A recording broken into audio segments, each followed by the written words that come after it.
lean startup, mega traffic, and data capture on AWS. Thank you. Well, look, first of all, I'm delighted to be able to be here today to talk to you about MediMail and how Amazon Web Services assisted our company. But I firstly need to declare the fact that I'm not an IT person. I'm a healthcare practitioner, and so I'm going to tell you how these services have assisted our organisation. But if you think I'm going to teach you one thing about IT, this is not your talk. This is more of a case study. So we'll see how we go. No, wrong one. Wrong way around. There we go. There we go. Okay, excellent. All right. So, what's our business? MediMail is about e-prescriptions. Now, for most Australians, the word e-prescriptions probably has some sort of connotation, but really doesn't mean anything to you. So, I'll probably spend at least the first 15 minutes talking about e-health and how it all fits in, because once you sort of understand the scope of that, then that'll bring to life then the value we'll be talking about the services that we've been using. So, over the last 4 or 5 years, the National Health Transition Authority, NEHTA, has been spending hundreds and hundreds of millions of dollars getting all the facets of healthcare to align to a set of rules to aggregate data. Okay, so whether you're a GP practice, a radiology practice, a pathology practice, an aged care provider, no matter whatever you are, they want healthcare in Australia to move to an e-future. And that's all about integration of information. And the backbone and the simple reason for that is that most of our healthcare expenditure is all on preventable Western lifestyle diseases. So diabetes, hypertension, high cholesterol, etc., etc., etc. Okay? Now, of course, once you get a disease, you're on a train to a destination. Okay? Once you've got a condition, by and large, you're always got it. So what healthcare, not only Australia but around the world, needs to do is it needs to have a system in place where healthcare is a lot more proactive, a lot more information-based, a lot more interventional rather than reactive. Because we don't have a healthcare system, we have a sickness system. We deal with sickness, we don't deliver health. Right? And that's very important for you to get your head around that.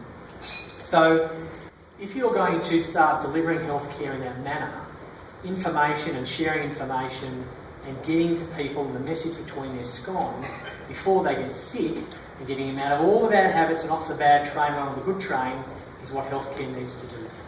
Okay? And healthcare is big business. I mean, you can put aside mining in this country and you can put aside grocery and there's health. So it's a big ticket item and it's no different to whether it's Australia or the United States, wherever you are. So information exchange is key for preventative health. Now, so NEHTA has spent all the money getting all the industries to align to a set of rules to aggregate information. Now, if you think of the information and the big pools of money, you've got the MBS, the Medicare benefits schedule, and you've got also the PBS, the pharmaceutical benefits schedule. So they're the real big ticket items of healthcare expenditure in Australia. Fee-for-service versus drugs. Okay. Now, on the drug side of things, many Australians take drugs. That's just the way that it is, and I would hazard a guess that there's at least half of the people in this room that take regular medication. And that's just the way that it is. You know, once you get certain conditions, you know you're going to be on certain things for the rest of your life.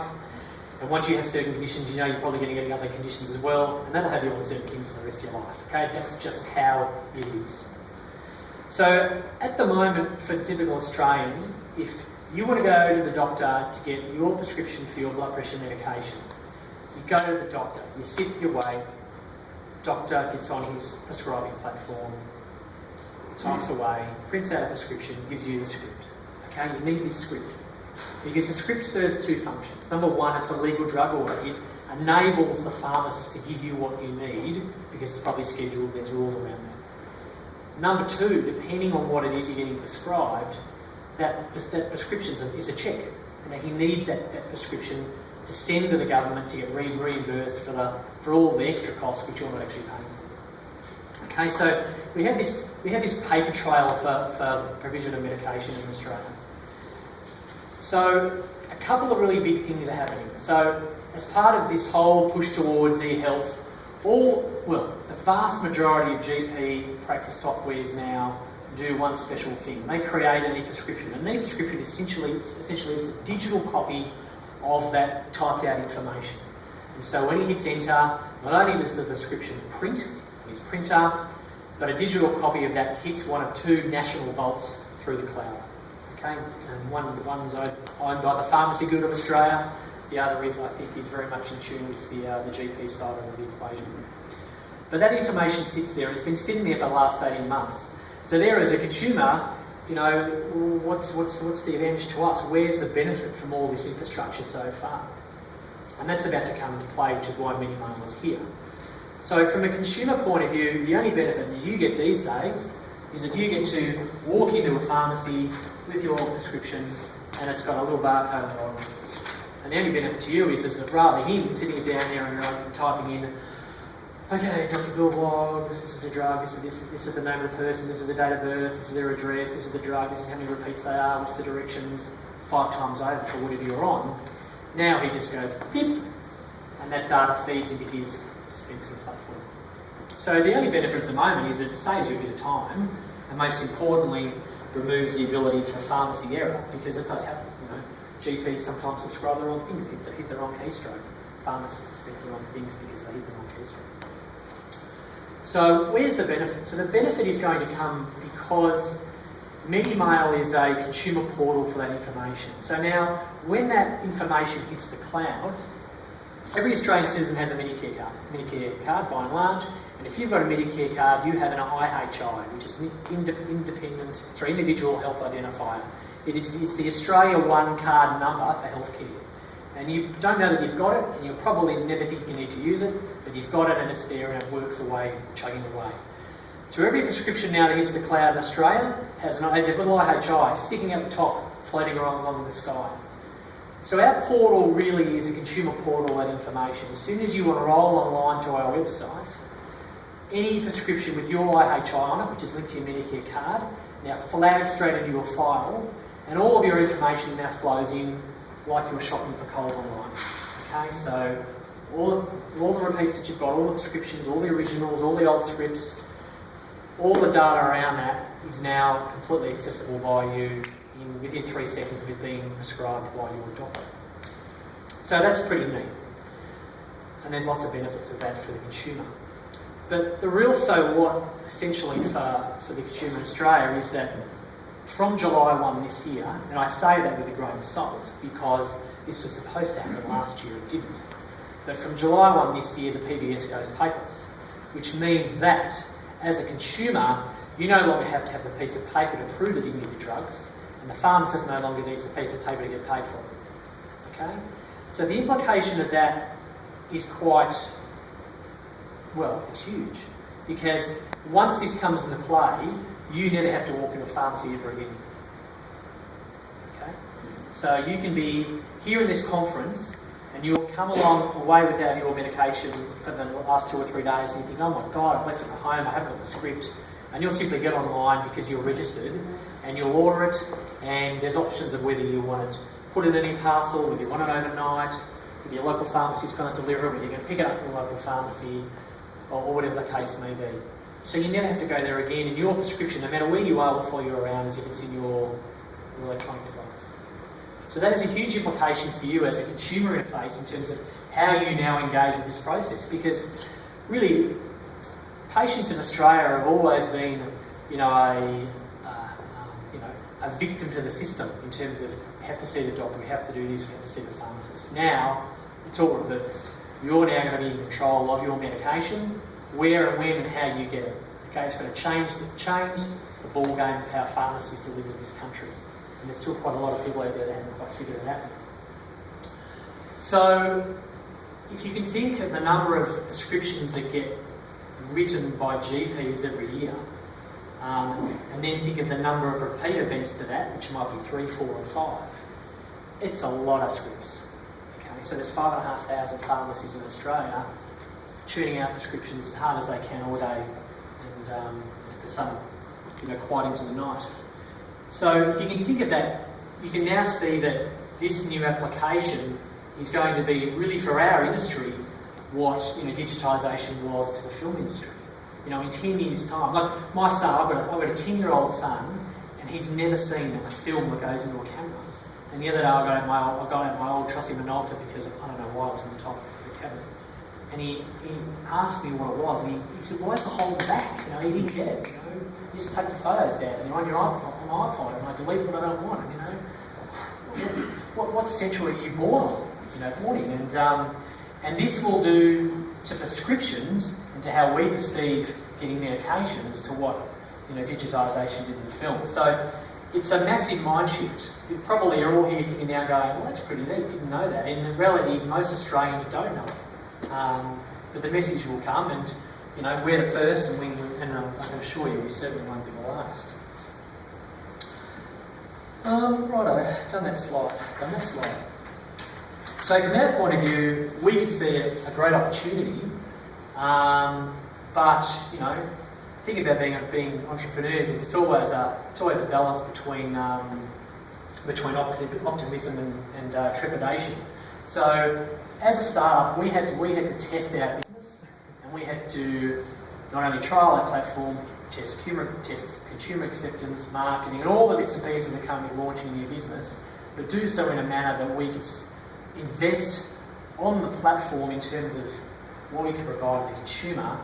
And of course, if we could get away with spending lots and lots of money on infrastructure, then that sounds pretty good to me, because I have to come up with money.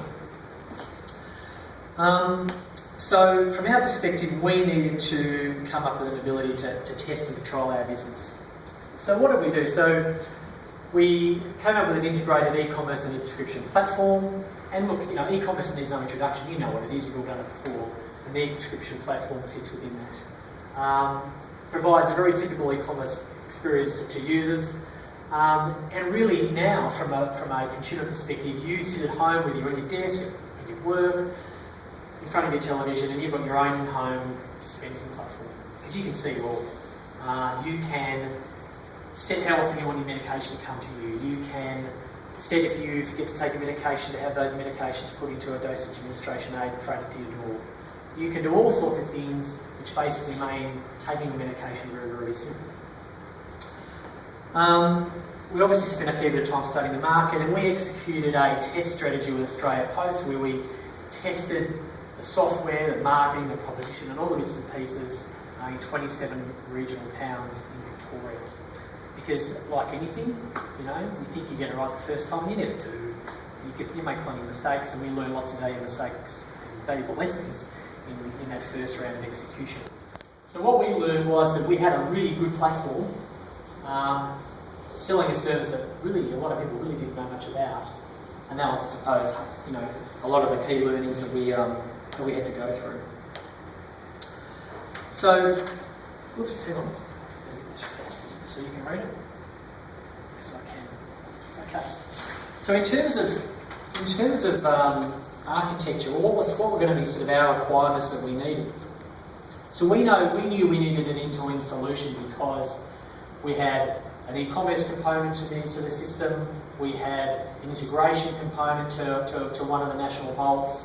So we knew we needed a service which could provide us with some flexibility and the ability to implement an end-to-end solution. So that's very, very important.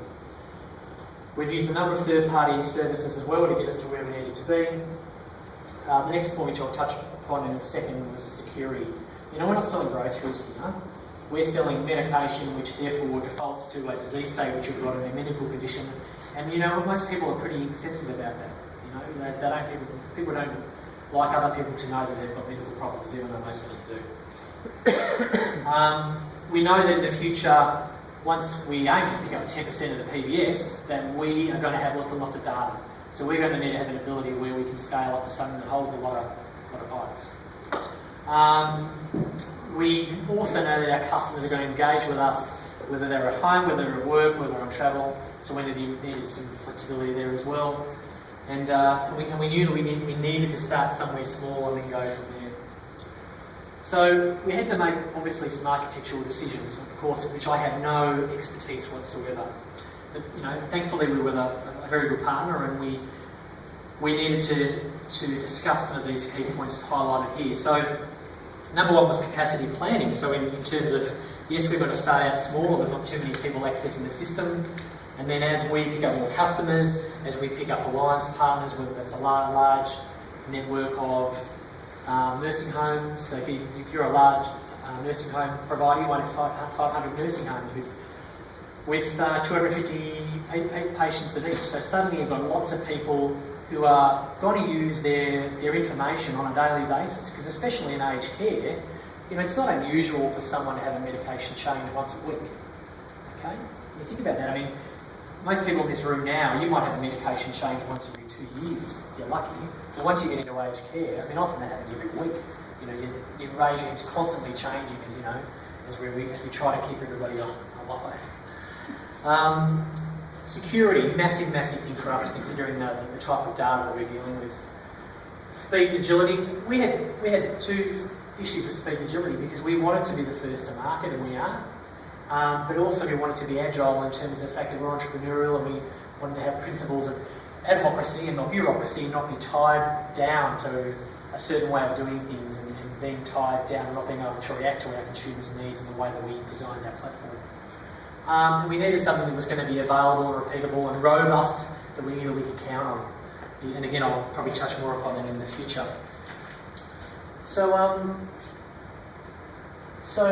we obviously have to make some decisions for us as an organisation, because we could go down the path of as a startup of spending $50,000 to $100,000 on hardware infrastructure, spending a lot more on hosting and so on, and not necessarily have the backup and the data and the disaster recovery that we would probably like to have, compared to the services from Amazon, which had virtually no upfront costs, very, very small ongoing costs depending on where our business was at its terms of evolution, and really high availability. So from our perspective, from wanting to trial and to test a new paradigm of information transfer and benefit to a consumer, this sort of service for us was ideal in terms of what we do. So the number one ticket item for us was security, because whilst it's great to have great features, and we wanted a smooth working platform and all of the things that are around it in terms of a patient and consumer centric experience. Number one is security. I mean, there is no way as a consumer that you ever want anyone to be able to hack into the system and get your information. You'll see me on the front of the paper tomorrow in Current Affair if this sort of thing happens. And so as a managing director, security for us was absolutely paramount. So we have a completely encrypted database. We have two-phase authentication for patients. So we need obviously typical passwords and so on. We have security questions and answers which rotate through. And interestingly, this is something what pharmacists tend to find, is that to access this data, your Medicare card information has to match the information you put in. And the classic is, especially older Australians, your name might be William Leonard Smith, but everyone calls you Len. So as information's put in, it's got to go in as your card name rather than the name that people often will call you by. So again, it's interesting. It's very, very, very. This is something we had to deal with in terms of how we implemented, the consumer interface and so on. And but anyway, security for us was huge, and really, for us, this was I suppose the crystallising thing that really got us to the line in terms of selecting AWS as our key platform for implementing this business, because I'm sure, and I take this on advice, of course, that they've spent more on security than us as an organisation could probably ever spend on security. The next thing for us was speed and agility. Again, we're an entrepreneurial startup. We really didn't have the time or the inclination to spend 6 months of sorting out and designing a hardware system and all of the things that go together with that. And most importantly, we have a looming deadline. July 1, supposedly, is going to be the big day. So, for us, speed and agility to market, and also speed and agility to getting our platform right was particularly vital.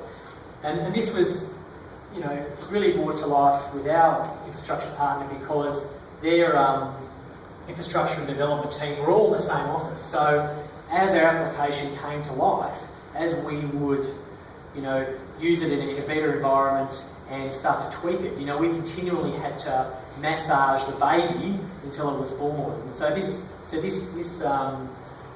flexibility and elasticity that we had in terms of our vacuum environment for us was very, very important in bringing the application to life.